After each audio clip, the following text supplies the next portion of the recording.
trop beau. Yo tout le monde, ici je suis tout seul et aujourd'hui nous allons parler d'Aquaman réalisé par James fucking Wan. Et oui, DC a sorti la tête de l'eau. C'était de la balle. La guerre se propage à la surface. Tu en sortiras vaincu. Des milliards de gens mourront si tu ne nous aides pas.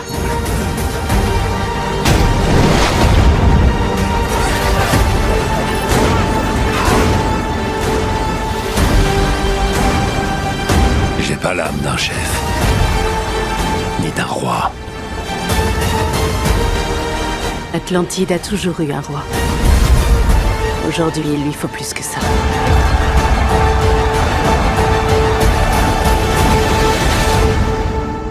Mais qu'est-ce qu'il y aurait de mieux qu'un roi? Un héros.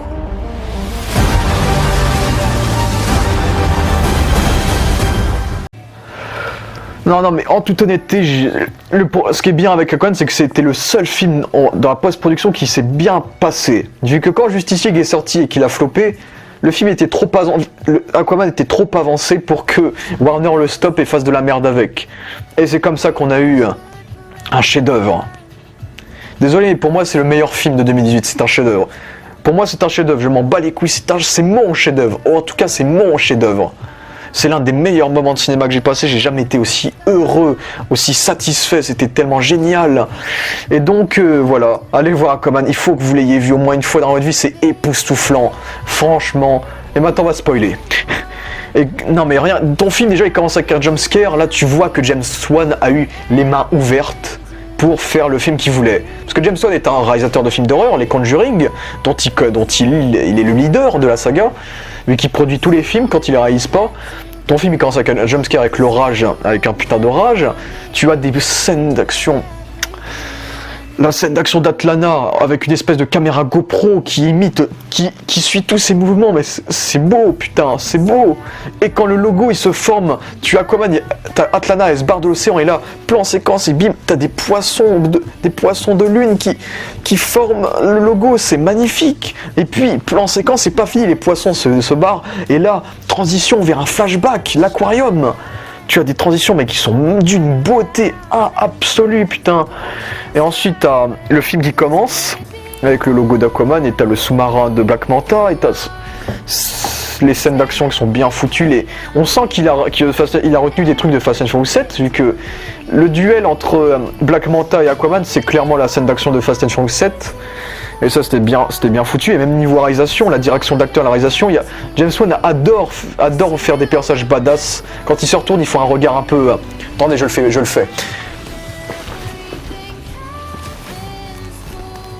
Je sais, je suis très charismatique. Et genre là, il le fait avec tout le monde, il le fait avec Aquaman en début de film, il est badass avec Black Manta, mais...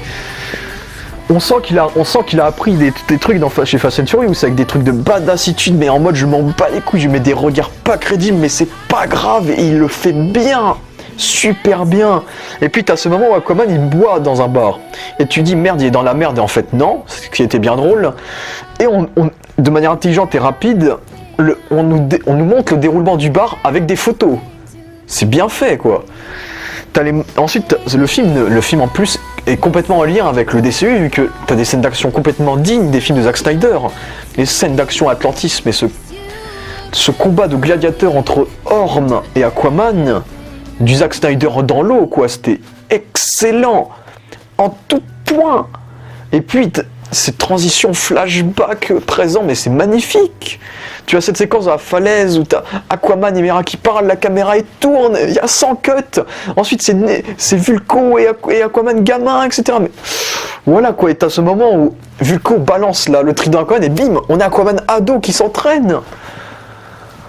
Putain. Et tu as...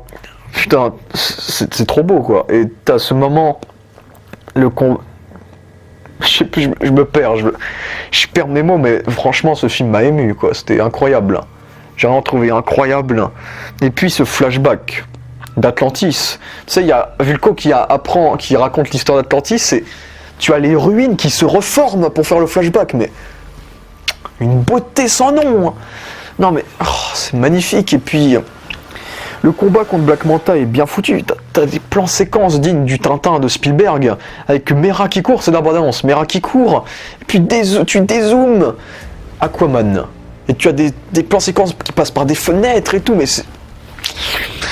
c'est magnifique. Et puis, t'as la séquence des trenches qui est bien foutue. Les jumpscares, tu t'y attends pas. Le gars, il gère parfaitement les jumpscares, il fait des films d'horreur. En plus, c'est violent, là. Il y a du sang. Déjà, dans le combat contre Black Manta, il y a du sang. Aquaman, il se prend des coups d'épée et on voit le sang qui tombe. Et là, ils n'hésitent pas à faire des trucs gore. Mais pour les gore tout public, hein. Faut pas pousser loin. Mais il y a du sang dans ce film. Et la séquence des trenches, mais c'était excellent.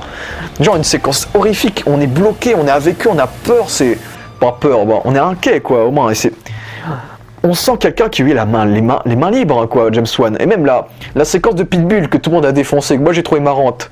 Ça montre à quel point James Wan il fait ce qu'il veut, quoi. Parce que c'est clairement une séquence à la Fast and Furious. Pour le coup, ça, le cadrage et tout, on dirait des mannequins, c'est planant, quoi, tout ça. Ensuite, il y a de l'iconisation dans ce film. Quand Aquaman il débarque, il sort de l'eau, il pousse le trident, j'étais en... Le truc est d'abondance, mais j'avais les frissons, c'était génial. Et de base, la séquence où il parle avec le Karaten est... magnifique. Et le combat final. Le combat final. Mais quel combat final! À côté, la bataille du Wakanda dans Infinity War, c'était de la gnognotte. Aquaman, c'est le successeur des Seigneurs des Anneaux à ce rythme-là. Tu as deux armées de crabes et de poissons et d'Atlantes qui foncent. Et tu as un plan séquence. Tu as un vaisseau qui envoie des crabes, qui bute un gars. Ensuite, on suit un requin qui l'a bouffé. Ensuite, tout ça en un seul plan. Et puis, on tombe sur Ocean Master, mais... C'est beau, putain, c'est beau. Et puis... t'as Aquaman qui débarque, qui chevauche le Karaten, qui casse tout, et il appelle tous les poissons, mais c'est un bordel tellement magnifique, c'est du bordel au sens positif. Et ensuite t'as ce face-à-face entre Orm et Aquaman, où Orm il est charismatique de ouf, le gars il se retourne, il est badass as fuck, et cette scène d'action, oh. Et puis ce dernier plan du film, je suis Aquaman. Ce film est iconique, ce film est magnifique. Et puis, la réalisation, je vous ai dit, comme je vous viens de le dire, il y a des plans séquences magnifiques, il y a des ralentis comme dans la scène d'action du gladiateur qui sont magnifiques. On garde cette saveur Snyder tout en étant unique. Et on a ce côté Fast and Furious avec les regards, la direction des acteurs, les musiques prises un peu, le rythme et tout, les quelques scènes d'action à terre et pas en mer. Et les séquences d'horreur, il y a plein de jumpscares dans ce film, il y a plein de moments, t'as un truc qui explose et tu t'y attends pas, quoi. Le gars, il a fait tout ce qui... Ce film, ça résume sa filmographie. Des jumpscares, des monstres d'horreur, et puis des musiques connes à la Fast and Furious et des scènes d'action magnifiques. C'est un film d'auteur, je m'en bats les couilles, c'est un film d'auteur de blockbuster. Faut préciser quand même, faut pas pousser loin. Et esthétiquement, visuellement, mais visuellement... Déjà les paysages, bon, il y a des fonds verts dégueulasses, faut être honnête. Le fond vert dans le pont où il y a Atlana et Thomas Curie et tout, c'est dégueulasse. Le fond vert, il est pas beau. Mais le ciel, il est magnifique. Et la mer, le bleu, et quand Arthur il apprend qu'en fait quand il ouvre les yeux, il voit la mer d'une autre manière, mais c'est coloré de ouf. Et Atlantis, mais j'étais en mode, mais le Wakanda, c'est de la gnognotte à côté. Atlantis, mais bon Dieu, c'est vraiment le monde aquatique avec les designs les plus imaginatifs au monde. C'est les lampes, les ampoules dans Atlantis, c'est des méduses.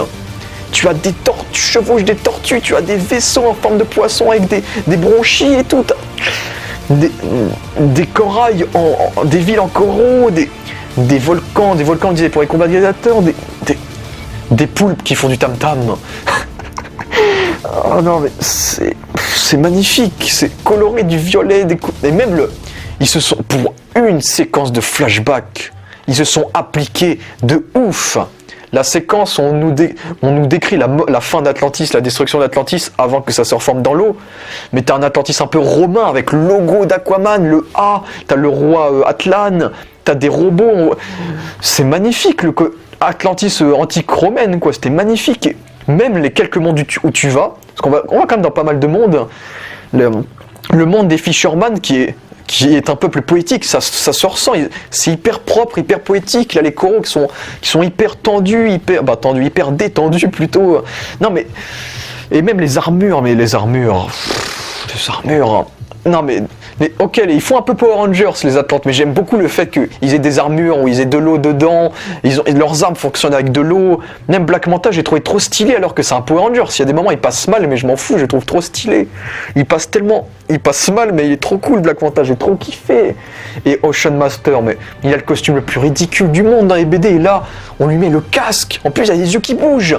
Le costume est parfait, et il est crédible. Et Aquaman, un mec avec un pyjama orange, ils te font un truc de malade mental. Même le karaten, déjà, Aquaman qui chevauche un kraken. Voilà, le karaten il est magnifique.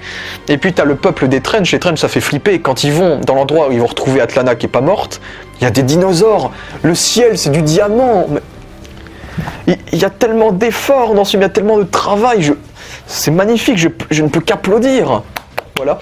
Et même les armures on reconnaît les peuples. T'as les Fisherman qui ont des armures plus dorées, plus détendues, alors que Néru, c'est tout, le roi Néré avec ses soldats verts et tout. Les Atlantes qui ont des soldats rouges, des soldats blancs. Les armures en côte de maille. Le costume de Mera et de Atlana, elles font un peu plus caoutchouc, mais ça passe encore. C'est d'une beauté. C'est magnifique. Magnifique. Non, mais c'est l'un des films les plus beaux que j'ai jamais vu de ma vie. C'est tellement beau. Putain, c'est beau. Et même quand dans les guerres, dans les combats à la Seigneur des Anneaux, ils te balancent des poissons géants, des serpents des mers en vaisseau, des vaisseaux en forme de crabe, des catapultes vaisseaux de crabe. C'est parfait, c'est parfait, putain. Non, mais visuellement, c'est magnifique, la réalisation et les scènes d'action, c'est époustouflant, c'est épique, c'est extraordinaire, c'est iconique. C'est ce qui manquait un peu à Infinity War, malheureusement, mais c'est iconique. C'est pour ça que je veux voir des films de super-héros, pour voir des héros qui réussissent. Mais je veux que ce soit bien filmé, je veux que ce soit magnifique, je veux que ce soit iconique. C'est pour ça que j'aime DC, parce que ils ont des personnages iconiques et ils les iconisent. Ils les iconisent, putain. Et voilà, et sinon, j'ai un quart d'heure et je parle de la réalisation et de l'esthétique. Ah, j'ai pas fini là. La musique, j'ai trouvé époustouflante aussi. J'adore la musique. Le thème de Black Manta qui est stylé à ce qui se ressemble un peu au thème du Général Zod dans Man of Steel. Ocean Master qui est un thème que j'ai en tête, qui est... Bon, j'ai pas chanté, mais genre, je me rappelle... J'ai des thèmes marquants et le thème d'Atlantis, mais tu vois, c'est dépaysant, ça marche tellement bien, on sent qu'on n'est pas dans un truc normal, le thème, c'est tellement dépaysant. Et puis il y a une chanson de Everything I Need de Skylar Grey. On a Everything I Need de Skylar Grey en générique de fin, c'est magnifique, j'ai envie de chialer, c'est tellement émouvant. Et en plus, c'est la musique de Mera, en forme de musique, du coup, sans parole, mais les musiques sont magnifiques, c'est d'une beauté, mais... J'adore la musique de ce film. Voilà quoi. Je le dis, je le répète 500 fois, mais la musique est excellente aussi. Le montage, je vous ai dit, comme Captain Marvel, ce film fait une origin story de manière parfaite. Parfaite. Le film commence, il est déjà Aquaman vu qu'il était dans Justice League avant, et l'origin story tu le fais par des flashbacks qui sont liés aux événements présents.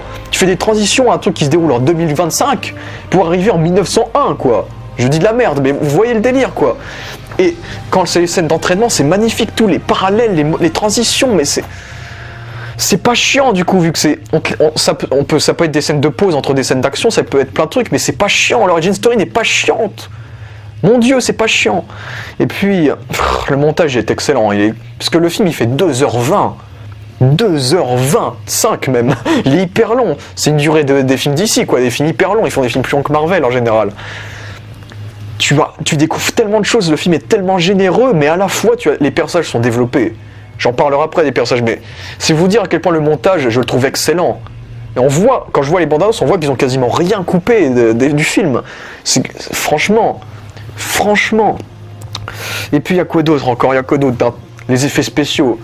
Non mais la révolution, et pourquoi c'est pas nominé aux Oscars? Pourquoi c'est First Man qui a l'Oscar des meilleurs effets spéciaux? Je comprends toujours pas. First Man, le gars il va sur la lune, c'est tout. tu nomines Solo parce que tu sais pas quoi foutre et tu fous pas Aquaman. Et ne me dites pas que Disney n'est pas payé, hein. Ne paye pas les Oscars. Mais non, mais c'est une révolution. On n'a jamais eu de film aquatique, quasiment. Bah, on a eu des extraits dans quelques films, on a eu des films japonais, mais c'était nul à chier, vu qu'ils tournaient dans des fonds verts et tout. Et là, ils ont inventé des techniques pour ce film. Ils ont inventé une espèce de... Les acteurs, ils nagent pas, en vrai, ils volent, hein. Ils sont tenus par un truc qui les font voler derrière un fond bleu ouvert, tu vois. Et c'est magnifique, une technologie qui passe parfaitement. Du coup, tout le bassin des personnages, c'est en effets spéciaux, du coup, et obligatoirement. Et ensuite, t'as les mouvements des cheveux, ils mettent des capteurs dans les cheveux. Et ils ont dit, les cheveux, c'est le truc le plus compliqué à faire. Ça leur a demandé énormément de travail, et ça se voit. En plus, je pensais qu'ils allaient peut-être se limiter, un peu comme les séries télé. Non, non, on voit plein de fois les cheveux. Ils se sont pas limités, ils ont fait un effort de dingue. Et les combats dans l'eau, ils ont dû les faire en ralenti, mais ça doit être tellement compliqué de faire ça, vu que dans l'eau, t'es plus lent. En plus, quand les personnages parlent, tu dois rajouter des bulles. Quand ils bougent, tu dois rajouter des bulles. Les mouvements doivent être plus lents. Et même tout quasiment, il y a des décors. Ils ont même fait l'effort de faire des décors réels. La ville de Sicile, dans le film, ils l'ont refaite en vrai. Le bateau où se réfugie Vulko, ils l'ont fait en vrai. La baleine, elles l'ont construite, la baleine. Carrément. Et ils ont fait plein, et il y a plein de séquences que dans des fonds verts et dans des effets spéciaux, et ceux qui aiment bien les effets pratiques, ils vont critiquer ça, mais dans un film qui se passe dans l'eau, comment tu peux faire? Comment tu peux faire? Il n'y avait pas le choix. Non mais sérieusement. Et puis, c'est magnifique, et même pour Aquaman, là au niveau des costumes d'ailleurs, Aquaman il a un costume qui est rétractable. Et du coup, une partie du costume est fait en effets spéciaux aussi, donc ils ont bossé comme des malades. Ils ont fait tellement d'efforts, mais ça, je suis impressionné. Même les trench, il y a des moments, ils sont réels, c'est des costumes. Et même les Fisherman, les peuples poissons, c'est des vrais. Ils sont maquillés et tout. C'est réel. Bon, les crabes, je pense pas qu'ils sont réels par contre, mais c'est du CGI, je pense. Mais ouais, mais c'est impressionnant, c'est un travail formidable. Et je félicite toute l'équipe pour ça, parce que c'est tellement magnifique ce qu'ils ont fait, c'est d'une beauté. Et franchement, c'est mérité d'avoir une pause de 4 ans pour Aquaman 2, parce que déjà, c'est le temps parfait pour des acteurs de percer dans d'autres films, et parce que il faut des mois, mais des mois de pré-production après le tournage pour les effets spéciaux. C'est tellement impressionnant. Le travail de tâche, c'est pas un travail de tâcheron, c'est un travail extraordinaire. Et pour moi, ils méritent complètement cette pause parce qu'ils ont fait un boulot tellement formidable. Franchement. Et puis c'est là qu'on va parler maintenant du scénario et de l'écriture et des personnages maintenant. Donc le scénario, il est simple mais efficace. Parce que beaucoup a critiqué le scénario. Moi, c'est pas les scénarios que je critique, c'est les dialogues. Mais t'as ton film, il commence avec l'origine story d'Aquaman, ce qui est normal. On découvre une Atlana qui est paumée, il y a des trucs marrants avec le chien, elle mange des poissons, c'est plutôt marrant et tout. Et puis jumpscare, t'as les Atlantes qui débarquent, scène d'action contre Atlana excellente comme je l'avais dit. Et puis on revient à Aquaman qui défonce Black Manta dans la scène du sous-marin, qui est très drôle, très bien faite, très bien chorégraphiée, très bien filmée. C'est une scène très Fast and Furious pour le coup. Et la mort du père de Black Manta, mais je suis deg. Tu es deg pour la mort d'un proche du vilain. Ça montre à quel point c'est bien écrit quand même quelque part. Parce que même les vilains secondaires dans ce film sont excellents. Secondaires. Et puis on découvre la relation une relation qui fonctionne très bien entre Jason Momoa et Temuera Morrison, Thomas Curry et tout. Ça fonctionne très très bien. Il y a cette séquence aussi un peu horrifique où il y a Orm qui envoie un tsunami sur Terre. Et là, il y a Aquaman, il perd son père, il est stressé en plus. La caméra, elle saccade et tout, c'est hyper bien foutu, c'est hyper stressant et on sent le côté horrifique de James Wan. Tout comme on ressent le côté un peu snyderien quand Orm il parle à Nerus. Et du coup, il y a le sous-marin qui débarque, qui explose tout, et t'as Orm qui détruit le sous-marin, c'est trop génial. Et t'as des plans magnifiques. T'as le plan où Orm il va aller chercher Black Manta, où il s'est donné rendez-vous avec Black Manta dans la mer. Il y a des arcs-en-ciel, quoi, c'est beau, d'une beauté absolument incroyable. Et puis t'as Aquaman qui va donc choisir de partir à Atlantis. Il va à Atlantis et la séquence d'Atlantis elle est magnifique, la musique est excellente, les cadrages, tout c'est du cinéma, c'est du cinéma. L'aventure de la découverte, c'est du cinéma, du putain de cinéma. Et là ils vont aller voir Nerus, ils racontent l'histoire d'Atlantis, j'ai dit que c'était bien foutu, que c'était génial l'histoire d'Atlantis. Explosion, encore un jumpscare, le combat contre, il s'appelle comment l'asiatique, il s'appelle Murk, qui est bien foutu aussi. Donc Aquaman il se retrouve dans le trône, le palais de Orm, mais le palais, il n'y a pas plus blanc que ça. Tu as Orm, il a son costume doré, tu as ce palais mais blanc, tout en effets spéciaux, mais il est magnifique, d'une beauté sans nom. Et puis ils vont se préparer au combat gladiateur, et le combat gladiateur, j'ai dit, il était excellent.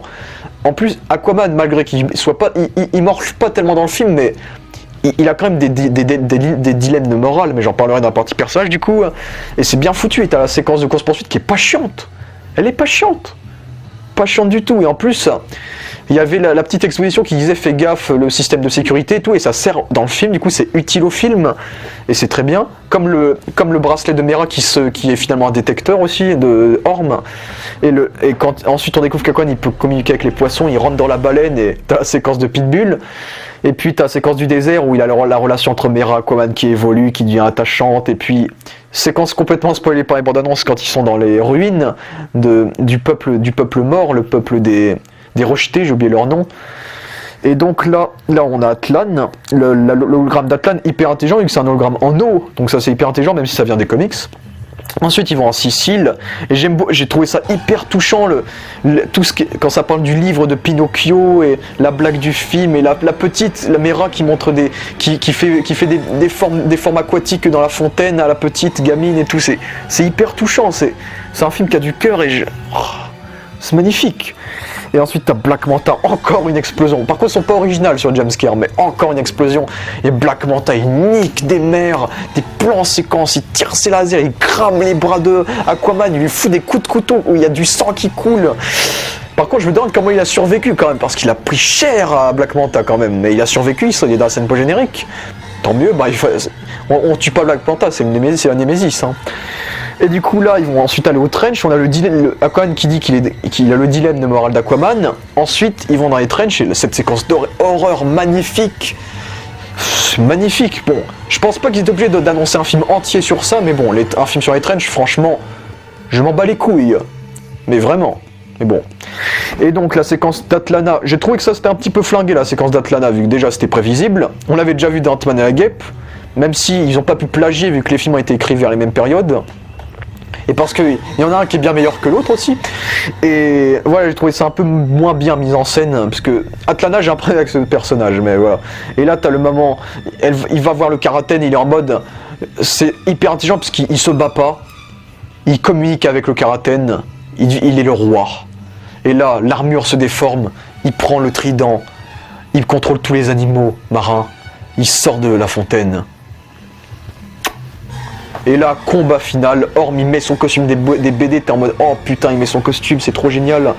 T'as ce truc de Seigneur des Anneaux que j'ai adoré contre l'armée des crabes. Et là, t'as Aquaman qui débarque avec le Aquaman sur un kraken, un putain de kraken. Et ensuite, il chevauche. Oula, j'ai sifflé sans le vouloir, en plus, je sais pas siffler, c'est bizarre. En plus, Aquaman a toujours été considéré comme ridicule parce qu'il chevauche des hippocampes. Il en chevauche un, il est badass as fuck. Même Orm, c'est hyper badass, puisque lui, il chevauche un espèce de dinosaure. De dinosaure marin, du coup, lui aussi, il est hyper stylé. Et t'as ce combat dans le sous-marin contre Orm. Un combat simple, un duel, en parallèle avec l'autre de Gladiateur. Et là, il utilise le truc que Vulko lui a appris, ça marche, au KLM. Orm est battu. Par contre, j'ai trouvé ça un peu flingué quand Atlan a débarqué, vu qu'il pleuvait, il pleut plus, il y a le soleil qui débarque. J'ai trouvé ça un peu flingué, mais ça m'avait plus plané qu'autre chose. Avec Orm qui devient un peu plus gentil, et j'ai beaucoup aimé le fait que Aquaman dise à Orm qu'il l'aime quand même et tout. Et puis, les retrouvailles entre Atlana et Thomas Curry, vu que ce couple est parfaitement développé dans le film, t'es attaché à eux, t'es hyper deg, et t'es complètement content quand ils se retrouvent. Et puis Aquaman qui monte l'eau, je suis le roi des mers, je suis Aquaman, avec ce ralenti de fin, et ce générique, magnifique, ce générique. Et puis tu as la scène post-générique de Black Manta qui tease le 2, qui est très cool, très très cool, hein, j'ai bien aimé.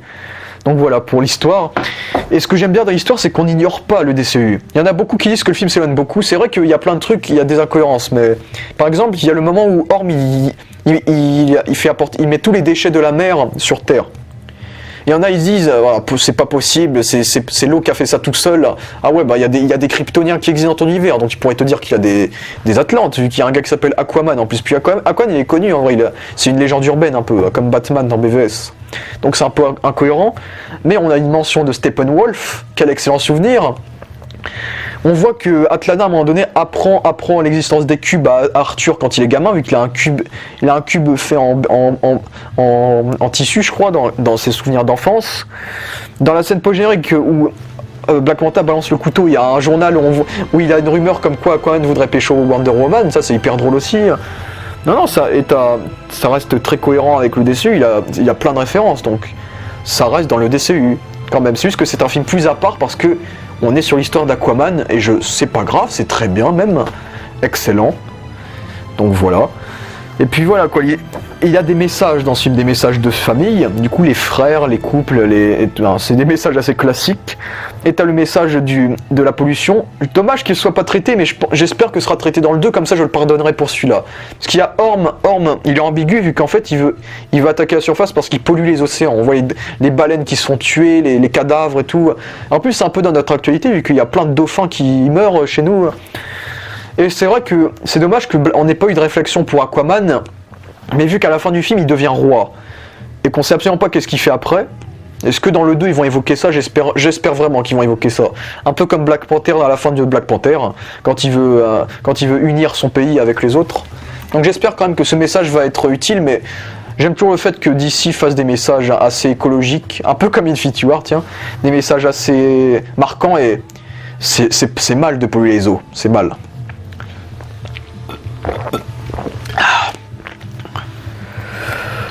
Et puis, troisième plutôt, le film est complètement fidèle aux comics. Aquaman, c'est Jason Momoa, c'est pas trop fidèle, mais son costume, son arc, Mera, c'est une copie des comics, Orm, c'est une copie des comics, et même le fait que Orm soit blond aux yeux bleus, c'est un peu une référence au vrai Aquaman. Black Manta, c'est parfaitement comme dans les comics, il perd son père et tout. Murk, le petit homme de main qui s'est coupé le bras, la main et tout, c'est comme dans les comics aussi, tout est comme dans les comics, les Trench, ça vient des comics, les 7 royaumes, les histoires des royaumes, des crabes et tout, ça viendrait d'un comics qui a été annulé, mais on n'est pas sûr. Le roi Nérus, même si à la base le roi Nérus c'est le mari de Mera et pas le père, mais je trouve ça plus intéressant que ce soit le père. En plus c'est Dolph Lundgren et j'aime bien Dolph Lundgren. Et voilà quoi, c'est hyper fidèle aux comics, c'est très très fidèle. Même Atlana avec déguisé en trench, c'est dans les comics, c'est le côté un peu préhistorique. Et l'île des dinosaures, je crois que c'est un truc qui vient des comics aussi. Et il y a plein de... Ce film est riche, il est tellement généreux, c'est génial. Et du coup, je vais passer au personnage. Déjà, ce que je trouve intéressant, c'est qu'on sent que James Wan s'est lâché sur son casting même. Bon, Jason Momoa, il a été casté avant par Zack Snyder, Amber Heard aussi par Zack Snyder, Willem Dafoe aussi par Zack Snyder, mais il a été coupé dans Justice League. Et Jason Momoa a dit que son rêve, ce serait de rencontrer Temuera Morrison, vu que les deux sont de Nouvelle-Zélande, quoi, je crois, de néo-zélandais, il me semble, dans des trucs comme ça. Du coup, c'était son fan, c'était son idole d'enfance, et il joue son père dans le film, rien que ça. Dolph Lundgren qui revient pour un film d'ici aussi.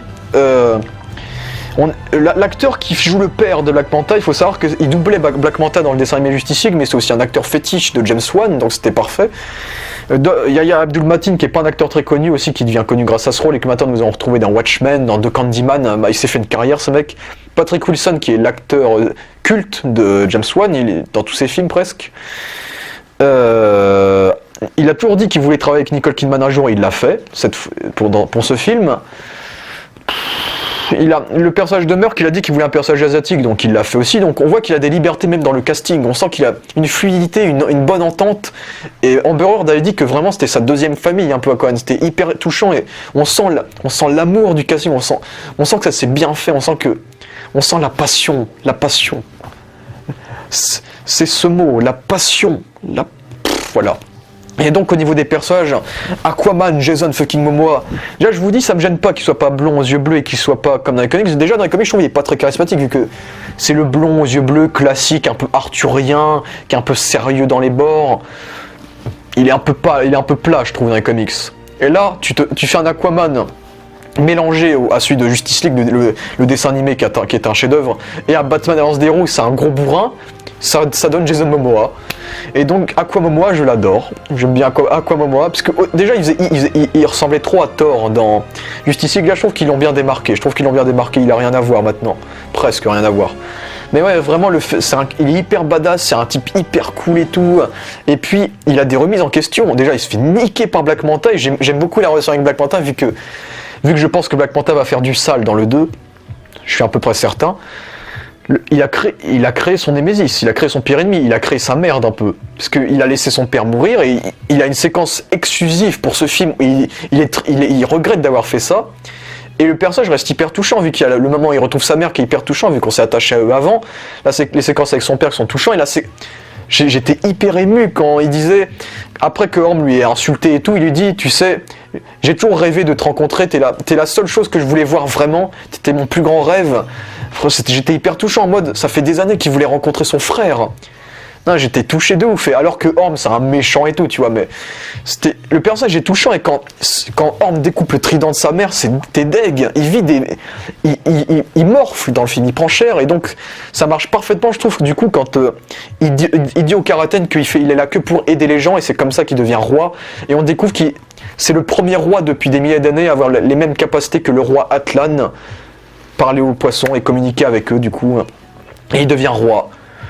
Et j'adorais aussi la fin quand il laisse une chance à Orm en disant quand tu sors de prison on va reparler, on en reparle et tout.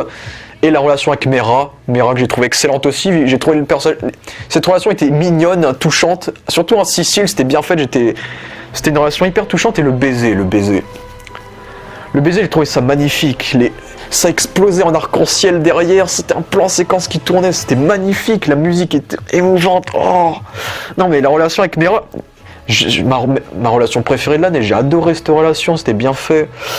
Non, ce film m'a ému, vraiment ému, j'étais presque aux larmes en sortant, je me suis retenu, vraiment du vrai cinéma. Et en plus, il y a son costume des comics, le trident des comics, les capacités, c'est magnifique.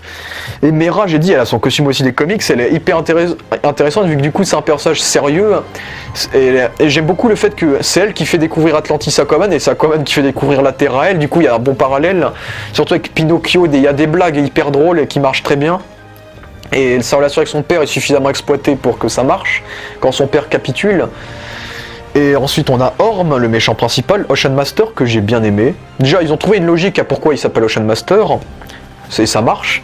Puisque déjà on voit qu'il fait ça pour il fait ça pour son pays parce qu'il veut pas que Atlantis soit pollué. Mais à la fois on sent qu'il a quand même une certaine haine pour sa famille. On sent qu'il a une haine pour Aquaman alors qu'il l'a jamais connu. Il a une haine pour sa mère, il a de la honte pour sa mère et on sent quand même qu'il a une haine, on sent qu'il prend quand même ça en partie personnelle. Mais pas tellement vu qu'il voulait épargner Aquaman au début du film quand même. Donc c'est pas trop un bâtard mais ça reste un peu un bâtard quand même vu qu'on sait que c'est lui qui a organisé l'attaque du sous-marin. Donc c'est un personnage assez ambigu et du coup on sait que c'est un personnage qui était manipulé par son père. Et ça marche très bien quoi. Et donc quand sa mère débarque, je pense que ça sera la rédemption de Orm. On va voir Orm Negan. Genre ça fait 4 ans qu'il sera en tôle pour Aquaman 2. Et il va être libéré, ça va être le poteau d'Aquaman, ça sera ça clairement. Et Black Manta, mon gars sûr, Yahya Abdul-Mateen, il était génial Black Manta. C'est peut-être mon méchant préféré du DCU là. Non mais cette badassitude, ce regard, ce charisme. Le gars dès qu'il débarque, il enlève le casque, voilà quoi, il démonte, il tue le gars, il s'en bat les couilles. Par contre, il est tout le temps sérieux, mais ça me tue, tu vois. C'est un méchant des années 80 quoi. Le gars, il fait son costume avec des vieilles musiques, il est hyper sérieux, il a toujours ce regard méchant. C'est le pirate un peu méchant des années 80. J'ai bien aimé le côté hyper stéréotypé de Black Manta. On dirait, il fait très méchant de Expandables. En plus, le gars à la fin, il a une cicatrice à l'œil, il balance un couteau, il est toujours vénère et ça me tue. Le fait qu'il soit toujours vénère, ça me tue. Et son costume de Black Manta, bien qu'il fasse kitsch dans quelques planches, j'adore. Il pue tellement la classe. Et même lui, je suis attaché à ce personnage parce que la mort de son père, elle est triste. Elle est triste. En plus, j'ai beaucoup aimé l'histoire entre... Mon père, on l'appelait Black Manta, il m'a offert ce couteau, tiens, je te l'offre, fiston. Et en plus, on peut faire des théories là-dessus, vu que ce couteau a blessé Aquaman. Ne serait-ce pas un couteau Atlante? On verra bien dans les suites. Mais non, franchement, Black Manta, c'est un méchant touchant, vu que lui aussi, il a perdu son père, un peu comme un peu comme Aquaman avec sa mère, un peu comme Orm avec son père aussi. Il y a vraiment un truc avec les pères et les mères dans ce film, il y a des grosses relations. Non mais le personnage était excellent et j'ai trop hâte de le revoir. On a Nerus qui est joué par Dolph Lundgren, qui est le père de Mera, la relation passe. On comprend pourquoi il capitule à la fin, quoi, parce que c'est un homme de loi, et c'est un homme bon. Et donc j'ai beaucoup aimé Dolph Lundgren roux, avec des cheveux, ça fait bizarre, un peu avec une barbe et tout. Il joue bien, il est correct, on le voit suffisamment, j'ai bien aimé. Et on a Willem Dafoe qui est dans le film, qui joue Vulko, un Vulko qui n'a rien à voir avec les comics, et c'est pas grave. Parce que là c'est un peu un ninja, c'est un espèce de... Il est coiffé comme un sensei et tout, il entraîne Aquaman et on sent qu'il y a une relation attachante entre les deux. J'aime beaucoup, j'ai bien aimé le personnage. Alors, après c'est Willem Dafoe aussi, Willem Dafoe c'est un putain d'acteur quoi. Non vraiment c'était bien touchant et tout, et c'est grâce à lui qu'il a gagné à la fin du coup, avec l'espèce de sa technique. Mais ouais j'ai bien aimé parce qu'il a une relation personnelle avec les deux, même avec Orm. On sent que Orm il est vraiment triste quand Vulko l'a trahi. Du coup on sent qu'il y a une relation avec les deux fils et que c'est un bon conseiller quoi. On a qui d'autre? On a les deux parents. Atlana, j'ai dit que j'ai eu du mal parce que déjà elle a les dialogues les moins bien écrits du film déjà. Genre, le seul vrai bon roi, pourquoi tu sors ça? Ta gueule, sors un truc humain s'il te plaît. Et parce que je trouve son retour un peu flingué quoi. Déjà comme j'ai dit ça se ressemble à Antoine et la Guêpe, mais aussi parce que je trouve c'est mal filmé, l'esthétique est moins belle, il y a un truc qui me gêne, vraiment. Et à la fin, quand c'est elle qui sauve un peu le combat final, ça passe mais pas trop vu que le soleil qui débarque, voilà quoi, on sent le côté kitsch du film. Mais Atlana j'ai du mal, mais alors que Thomas, le père Thomas Curry, j'ai trouvé hyper attachant. J'ai trouvé le rajeunissement de Willem Dafoe est bien foutu, le rajeunissement de Thomas Curry est bien foutu. D'ici commence le rajeunissement, c'est bien fait, c'est bien. Mais vraiment, j'ai vraiment aimé le personnage de Thomas Curry qui était hyper touchant et attachant avec sa relation. Le fait que tous les jours, il se demande si Atlana va revenir un jour du véritable amour. Mais je pense que ça ne durera pas longtemps après Aquaman 2. Voilà. On a qui d'autre comme personnage? Le père de Black Manta qui était attachant pour le peu qu'on l'a vu, du coup je trouve que sa mort passe vu qu'ils ont mis une scène de dialogue entre lui et son fils avant, donc c'est pour ça que sa mort quand même reste plutôt touchante quand il se suicide en s'explosant. Puis on a le roi Atlan qui montre que les rois ne sont pas toujours des bons gars. On a le caméo de Jim Onunsu qui joue le roi des Fisherman, le sire Riku, qui a joué pour moins d'une minute vu qu'il est mort juste après, il s'est fait buter comme une merde pour montrer que... parce qu'il faut bien qu'il y ait un moment où Ocean Master doit montrer qu'il est très méchant, quand même, voyons. Et on a aussi le roi des crabes, on a les Fishermen, etc. etc. La Karatène qui est doublée par la Julie Andrews, qui est la Mary Poppins originale. Ce qui est assez drôle vu que Aquaman est sorti le même jour que Mary Poppins qui a floppé. Et Julie Andrews a refusé un caméo pour le retour de Mary Poppins, et elle joue dans Aquaman dans le film concurrent. Déjà c'est plutôt drôle puisque j'ai vu des films avec elle a rien à voir avec le Karatène, où là elle joue un truc hyper horrifique, sa voix elle fait flipper. Ça change vraiment et c'est bien cool. Et je vous le dis, le retour de Mary Poppins, je l'ai vu, ça pue la merde, voilà. Et on a aussi le docteur asiatique Stephen Shin, qui sera là, qui est surtout là pour teaser la suite, joué par Randall Park, qui était déjà dans Antoine et la Guêpe, tiens. Il y a deux scènes, du coup c'est lui qui est sûr et certain qu'Aquaman existe, et donc il va faire équipe avec Black Manta pour le 2, du coup. Et je vais terminer avec les références du film. Donc, comme on a beaucoup de références, du coup, comme j'ai dit, il y a le poulpe qui fait du tam-tam, c'est Topo, hein. C'est le sidekick d'Aquaman dans les vieilles bandes dessinées, ça c'est hyper cool. Et le Karatène est inspiré de Topo, mais Topo des New 52, des comics récents. Topo qui est un poulpe hyper kitsch dans les BD, récemment Geoff Jones en a fait un Kraken, et du coup c'est un hommage à ça. Du coup on a eu les deux versions, ce qui est hyper cool et drôle. Oups. Je trouve dommage par contre qu'ils aient pas fait une mention de la relation de la connexion entre Man of Steel et Aquaman, vu qu'on sait que Man of Steel, c'est Aquaman qui a sauvé Superman dans Man of Steel, ça a été dit. D'ailleurs, il y a la poupée Annabelle aussi en référence à James Wan qui est présente dans le film, on a fait une petite apparition. Le premier casque de Black Manta, c'est le casque des comics, l'original, le gris d'ailleurs, ça j'ai beaucoup aimé. On a plein de références à l'eau, même Aquaman, quand ses pouvoirs apparaissent, ça fait des spirales, des trucs sonores. Et ça, c'est exactement comme dans les Super Friends, la série qu'il a ridiculisé, où il est devenu le super-héros le plus ridicule au monde. Donc c'était assez drôle comme hommage et plutôt cool, la façon dont il communique avec les poissons. Il y a quoi d'autre? Il y a aussi le fait que Black Manta pointe un couteau sur Aquaman, et c'est sur le même endroit que Khal Drogo dans Game of Thrones où il meurt. Du coup, c'est une jolie référence, et je sais ce que je dis vu que j'ai vu Game of Thrones récemment. Et c'est plutôt drôle de dire que c'est l'un des nains des Hobbits qui joue le roi des crabes aussi. Il y a aussi le cri Willem, qui est un cri qui est utilisé par plein de films. Il y a plein de sons qui sont utilisés. Le père de Black Manta, que je vous avais déjà dit qu'il avait doublé Black Manta dans le dessin animé Justice League. Jim Odunsu qui joue le sorcier aussi dans Shazam, et l'île des dinosaures que je vous ai dit que ça existe sûrement dans les comics. Ça vient sûrement des comics, l'île des dinosaures. Du coup, il y a plusieurs références. Murk aussi qui perd son bras, etc. Et les références à Romulus et Remus. Les plans du trident avec les yeux d'Aquaman que je trouve hyper stylés, qui viennent des comics aussi. Et des citations. Le pilote qui pilote l'hélicoptère, l'avion dans le désert, c'est l'un des potes de James Wan aussi. Des références à Superman, etc. Non, c'est beaucoup de références et j'en ai sûrement oublié, mais c'est pas grave. Et donc je vais revenir au seul défaut du film, à mon sens, les dialogues. Un peu genre entre quand Aquaman débarque, il a Vulko qui te sort un roi inné. Quand Aquaman sort de la falaise, il y a Nicole Kidman qui te sort le seul vrai roi. C'est quoi ces dialogues à 2 balles? J'espère que le scénariste va faire des efforts au niveau des dialogues, parce que le reste c'était parfait. J'étais assez court sur les dialogues, sur le défaut, voilà. Donc voilà, Aquaman pour moi c'est un chef-d'œuvre, c'est excellent, c'est une prouesse de l'histoire du cinéma, pour moi ça devrait marquer l'histoire. Il ne démérite absolument pas son milliard, c'est excellent, c'est génial, c'est une révolution, j'adore ce film, je suis trop impatient de voir le deuxième film. Mais en attendant que DC nous fasse des bons films avec les autres héros maintenant, parce que c'est bon, Aquaman c'est acté, maintenant on attend les autres. Donc Aquaman, allez le voir, et je fais des théories sur le 2 maintenant. Faisons des théories sur le 2 avant de nous barrer. Parce que déjà, je pense que ça va être les Atlantes contre les humains, vu que Black Manta avec le chinois vont créer leur équipe de personnages de comics, je pense.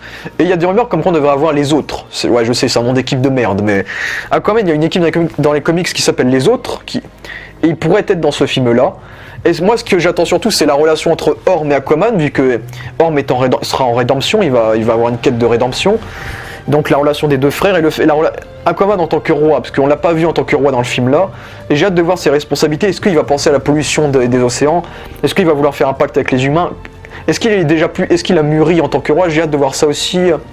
Et les personnages qui mourront, parce que je pense qu'il y aura des morts, parce que Black Manta, il va faire du sale. Ça c'est clair. Et j'aimerais avoir un premier aperçu de Aqualad, le sidekick d'Aquaman, et pourquoi pas qu'Aquaman est un fils. Un fils pour un événement que je ne spoilerai pas. Parce que c'est un événement hyper culte des comics Aquaman. Et pourquoi pas qu'il perde sa main aussi à la fin, ça pourrait être cool. Aquaman avec le Aquaman crochet, c'est trop cool ça.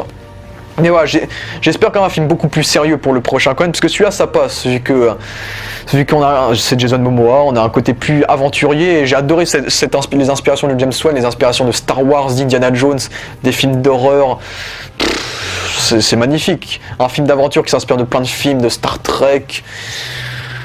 Des combats gladiateurs aussi, de Gladiator, des films comme ça, des films des années 80, des films un peu à Stallone, je trouve. Des films comme ça, donc c'est un vrai film d'aventure qui s'inspire de plein. On sent la passion, voilà. On sent la passion. Voilà, donc pour moi, James Wan, merci, tu es un dieu. Après Snyder, on a un nouveau dieu. James Wan, voilà. Aquaman, c'était excellent, mais excellent, c'est magnifique, un bijou du cinéma. Je le dis, je m'en bats les couilles. C'est un bijou.